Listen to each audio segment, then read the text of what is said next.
Are you still using Excel's Find pop-up to search for text? Now let me show you a much better option. Go to the Developer tab, then click on Insert and insert the text box right here. Now place your text box wherever you wish. I'm going to place it here above my table. Now, right-click. Here click on Properties. And in the box next to the box that says Linked Cell, we are going to insert the cell address that is located right below our text box. All right. Now we close this window. Go back to our text box. Make sure that it is selected and then uncheck the design mode here on the top. Next, you must select your entire table. Then go to Conditional Formatting. Click on New Rule, and here select Use a formula to determine which cells to format. In this box, we are going to combine the AND with the search function.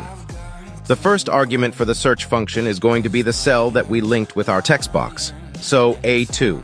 The second argument of the search function is going to be the first cell of the column that you want to search in. So we are going to insert C4. Next, we have to add a check to ensure that our linked value is not blank. Now we click on Format, go to Fill, and in here select whatever color you like. I am going to use this light yellow here. Now go on and click on OK. Here on OK again. Here one more time on OK, and there you go. Now you can type something within your text box, and every row that contains that specific word in column C will be highlighted.